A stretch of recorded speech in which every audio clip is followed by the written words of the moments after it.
अनिरुद्ध आचार्य पर क्या बोले भागवत आचार्य पंडित राजेश अग्निहोत्री। आजकल कथावाचक अनिरुद्ध आचार्य बिग बॉस में जाने के कारण काफी चर्चाओं में है। बिग बॉस में अनिरुद्ध आचार्य के जाने पर एक तरफ कुछ संगठन विरोध में है तो कुछ धर्माचार्य बिग बॉस में अनिरुद्ध आचार्य का जानना गलत नहीं मान रहे। मथुरा की कथावाचक पंडित राजेश अग्निहोत्री और अनिरुद्ध आचार्य की एक शिष्टाचार भेंट हुई। कथावाचक पंडित राजेश अग्निहोत्री ने उदाहरण देते हुए कहा कि संत या धर्माचार्य यदि भटके हुए लोगों के पास नहीं जाएंगे तो उनका उद्धार कैसे होगा। गुरु नानक देव उस गांव में भी गए थे जहां के लोगों ने ना तो उनका सम्मान किया और ना ही उनके उपदेशों को सुना। महात्मा बुद्ध के सत्संग से ही डाकू अंगुलीमाल का हृदय परिवर्तन हुआ। संतों का सानिध्य मिलने से ही लूटपाट करने वाले रत्नाकर से वाल्मीकि बने। संत तो अजामिल के यहाँ भी गए जबकि अजामिल का संग तो वैश्या के साथ था। फिर भी संत वहां गए और अजामिल को अपने पुत्र का नाम नारायण रखने के लिए आदेश दिया। अपने पुत्र का नाम नारायण रखा और उसका उद्धार हो गया। दत्तात्रेय ने अपने जीवन में 24 गुरु बनाए, उनमें से एक गुरु वायु थी। वायु से शिक्षा ग्रहण की कि संत को बिना किसी भेदभाव के हर स्थान, शहर और गांव में जाना चाहिए, चाहे वह सज्जन लोगों का निवास हो या दुर्जन लोगों का। वायु बहते समय यह नहीं देखती है कि यहाँ दुर्गंध आ रही है तो हमें नहीं जाना चाहिए। वायु हर जगह बहती है, दुर्गंध में भी और सुगंध में भी।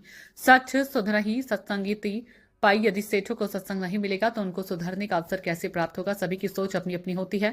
आधे भरे हुए गिलास को कोई कहता है कि गिलास आधा भरा है तो कोई कहता है कि गिलास आधा खाली है। अपना अपना देखने का नजरिया है। मैं से किसी की टिप्पणी पर अपनी कोई टिप्पणी नहीं करना चाहती। हाँ, शुभ नाम?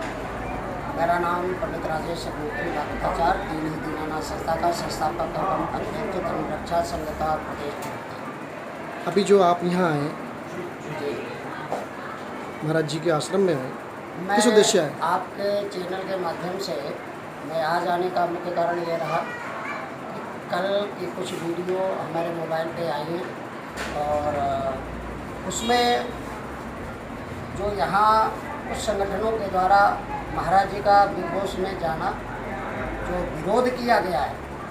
अच्छा, मैं पहली बात मैं प्रश्न करना चाहता हूँ आपसे, क्या मैं कहीं जाऊँ और कहाँ नहीं जाऊँ ये आपसे पूछ कर के जाना होगा क्या? दूसरी बात, वहाँ मुख्य अतिथि के रूप में गए थे, न कि उस बिग बॉस के हाउस के अंदर गए थे। तीसरी बात, सम्मानजनक कलर्स चैनल ने आमंत्रित किया और जो आमंत्रित करेगा जाना पड़ेगा। चौथी बात, संत को हर जगह जाना चाहिए। दत्तात्रेय महाराज जी ने 24 गुरु बनाए थे। वायु को गुरु इसीलिए बनाया, वायु जहाँ दुर्गंध आती है वहाँ भी बहती है और जहाँ से सुगंध आती है वहाँ भी बहती है, दुर्भाव नहीं करती है।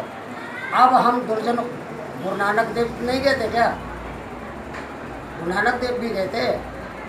तो क्या जहाँ दुर्जन है तो वो दुर्जन सठ सुधरहि सत्संगति पाई। अगर सठ के पास सत्संग जो है संत जाएगा ही नहीं, सत्संग कैसे होगा? और जब सत्संग नहीं होगा तो विवेक कैसे होगा? बिना सत्संग विवेक ना हुई, बिना सत्संग के विवेक नहीं हो सकता है। वो सुधरेगा का सठ सुधरहि सत्संगत भाई। जब तक सठ को मान लिया, सठ मान लिया मैंने, विधर्मी को सठ मान लिया, लेकिन यदि सत्संग नहीं करेगा, संत वहाँ नहीं जाएंगे, धर्माचार्य नहीं जाएंगे उनके बीच में, सुधरेंगे कैसे? सनातन कैसे सामने बढ़ेगा? वाले को सुधरने का अवसर भी देना चाहिए। सनातन का प्रचार किस तरीके से होगा?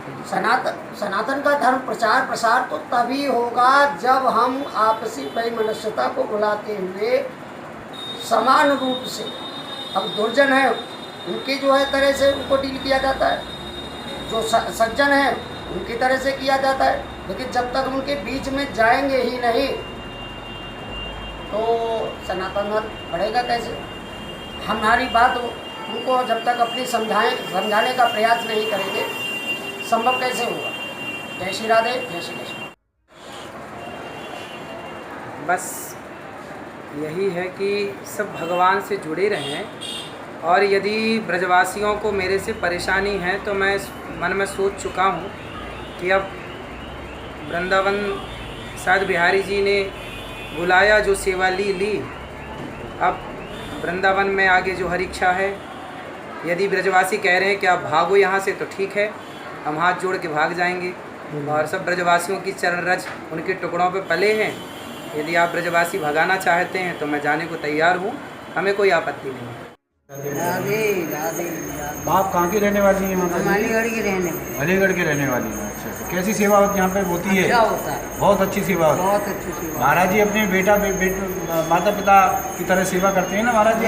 उससे भी बढ़ के करते हैं, देखिए माता जी का कहना है कि उससे भी बढ़ के करते हैं। बेटा बहू बेटा ऐसे सेवा नहीं बहू करते। बेटा इस तरीके की सेवा नहीं कर पाती है, उस तरीके की ये माता जी का कहना है। महाराज तो यही प्रार्थना करते कि भगवान इनको खूब लंबी उम्र करे, कोई परेशानी जय हो, नहीं, जय हो, बिल्कुल नहीं, जय हो। किसी प्रकार की परेशानी नहीं है। यहाँ कैसे रह रहे हो आप? बहुत अच्छा है। कौन सी जगह है ये? ये मथुरा वृंदावन वृंदावन में कौन सी जगह? आश्रम का नाम? आश्रम गौरी गोपाल आश्रम। गौरी गोपाल। गौरी गोपाल में किस तरीके से अच्छा लग रहा है आपको? बहुत अच्छा लग रहा है, बहुत लग रहा है, बहुत। ऐसे बेटा तो माँ जन्म दिया है, जो ऐसे बेटा तो भाग वाला है। कहाँ की रहने वाली हैं माता जी? हम हरियाणा फरीदाबाद से। फरीदाबाद की। कितने दिन से रह रहे हो? हमें 4 साल हो गए। कोई परेशानी नहीं हुई अभी तक? कोई नहीं। ऐसे जय हो, बेटा है, जय हो, बहुत बेटा जय हो। अच्छा।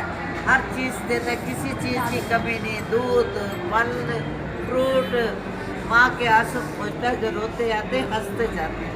देखिए माता जी का कहना है कि ये हरियाणा पंजाब की रहने वाली हैं, पूरे नहीं, अच्छे हरियाणा की रहने वाली हैं और गौरी गोपाल आश्रम में अमृताचार्य जी के आश्रम में यहाँ पर बहुत ये अच्छे। माता जी कितनी प्रशंसा अमृताचार्य जी की कर रही हैं कि जो ऐसा पुत्र लाखों में एक पुत्र दे, एक है।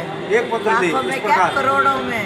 इस प्रकार के ये माताओं की जो सेवा कर रहे हैं, बहुत ये है। सारी एक सेवा भगवान के यहाँ पर लिखी जा रही है। ये माताओं का जो आशीर्वाद है, यही आशीर्वाद मुँह से हमें खिलाता है, आंखों में आंसू पहुँचता है। जब आप आए थे रोते थे, आंखों में आंसू पहुँचता है अमृताचार्य। भैया तूने बहुत रो रही है, ऐसा अब भी संत रोएगी। दुर्लभ ही संत मिलते हैं। माता जी का देखो कथन है इस प्रकार की, ये सेवाएं प्रत्यक्ष रूप से आपको देखने को मिल रही हैं। हाँ, बहुत सेवा करता है, बेटा शिष्य ले रहा है। बोलो मथुरा वृंदावन बिहारी लाल की जय। जय श्री राधे भैया। मेरा राधे राधे। आप बना लो। आवाज कम करोगे ना, जरा सी आवाज। एक सेकंड मैं करूँगा।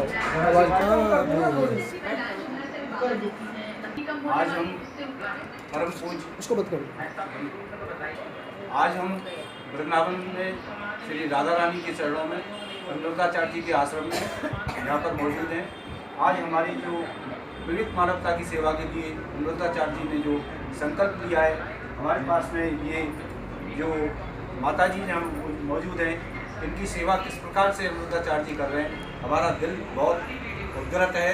और मैं माता जी से पूछना चाहूँगा, माता जी आप कहाँ की रहने वाली हैं? मेरठ से रहने वाली हैं, यूपी में रहती हैं। आपके कितने बच्चे हैं?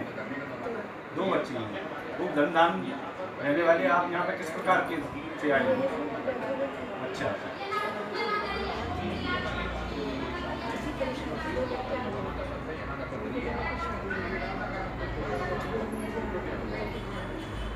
देखिए माता जी का कहना है कि मेरठ की रहने वाली थी। इनके सारे धनदान से अपनी बेटियों की शादी करने के बाद में इनके पैसे के अभाव में अमृताचार्य जी के ये आश्रम में यहाँ पर आई। यहाँ पर वीआईपी ट्रीटमेंट, वीआईपी दवाओं से लेकर के खाने से लेकर के ये अपनी वृद्ध माताओं की तरह ओल्ड एज होम में यहाँ पर रह रही हैं। आज वीआईपी कल्चर में इस तरीके से इनकी सेवा की जा रही है जो माँ बाप भी नहीं कर सकते हैं। तो मेरा पूरे भारतवर्ष के माँ बाप से भी ये कहना है कि अपने माता पिता को पूज्य अपने भगवान की तरह श्री चरणों में इसी तरीके से सेवा करें जिस प्रकार अमृताचार्य जी सेवा कर रहे हैं। ऐसे और भी संत और भी भामाशाह शहर के आएँ और इस प्रकार की सेवाएं यहाँ उपलब्ध कराएं। हमारा तो दिल गदगद आज यहाँ पर हो गया है। ऐसी सेवाएं वृंदावन में ब्रजमंडल में होती रहें और यहाँ पर श्री राधा रानी के जो कर कमल हैं वो ऐसी तरीके से पल्लवित होते रहें। बहुत बहुत धन्यवाद।